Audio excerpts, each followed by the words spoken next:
Assalamu alaykum. Men Gulzira Tashmemet, singlim Gulgina Tashmemet uchun guvohlik bermoqchi. Singlim Gulgina Tashmemet 31 yosh. 2010-yildan 2017-yilgacha Malayziyada Texnologiya universitetida o'qigan. 2017-yil 12 oyda aspirantlikni bitirib, 2018-yili 1-oyda doktorlikni boshlamoqchi. Bak yaxshi natija bilan. Ammo 2017-yili 12 oyning 26 kuni G'uljiga qaytgan peti hozirgacha izligi yo'q. Singlim G'uljiga tushgandan keyin 2-3 kunlardan keyin bosh surtini almashtirish orqali o'zining sog' salomat kelganligini uqdi. Ondan 2018-yil kirib ketdi, bir shikayat o'tdi, ammo singlimdan hech xabar olmadim. Turibli oningki Mau öndedarninki aqtam surtininki bu qarang'u bir uyning ichida yerim gavdininki tug'anligini ko'rdim.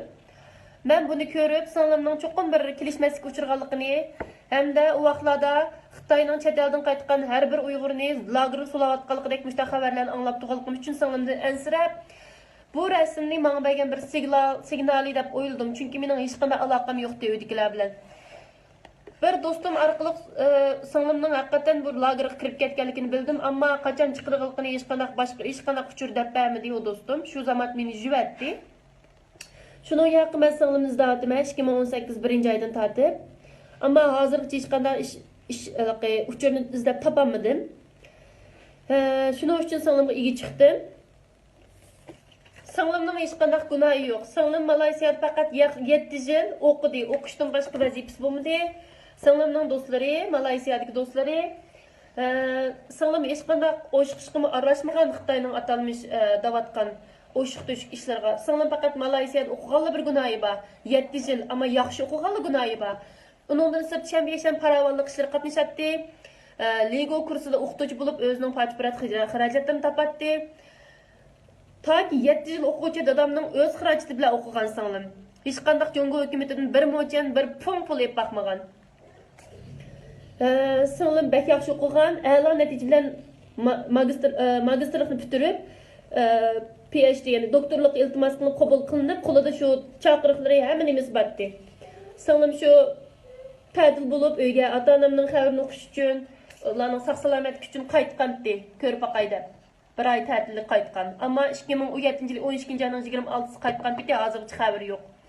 Men Jongo hukumatining singlimni hozirni o'zida qo'yib berishni, Malayziyaga kirib o'qishini qayta davomlashtirishni yo'l qo'yishni, ham hozir nadaligini, ahvolining qandayligini menga bir javob berishni talab qilaman. Agar singlimning yana hech qanday xabar bo'lmasa, men singlimni izlashni hargiz to'xtatmayman. Jongo hukumati sizlarga deb qo'yay, singlim gunohsiz bir qiz bola, hech qanday ishga arish baxmagan, faqat o'qishni bilgan.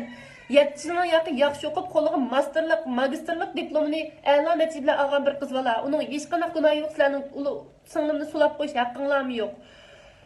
Singlimni hozirning o'zi qo'yib berishinglarni talab qilaman. Agar qo'yib bermasanglar, men tig'imiz deyman singlimni, xalqaro sudga arz qilaman sizlarni. Men hargiz to'xtab qolmayman.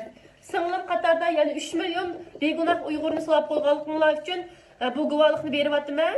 Xitoy hukumati begunoh insonlarni qo'yib beringlar. Biz Uyg'urlarning hech qanday gunohi yo'q. Bo'libmi singlimning hech qanday gunohi yo'q, buni sulab qo'ysanglar bo'lmaydi. Men sizlardan qattiq talab qilaman, singlimni hozirni o'zi qo'yib beringlar, Malayziyaga chiqib o'qishni davomlashtirsin. Bu mening sizlardan kutadigan talabim.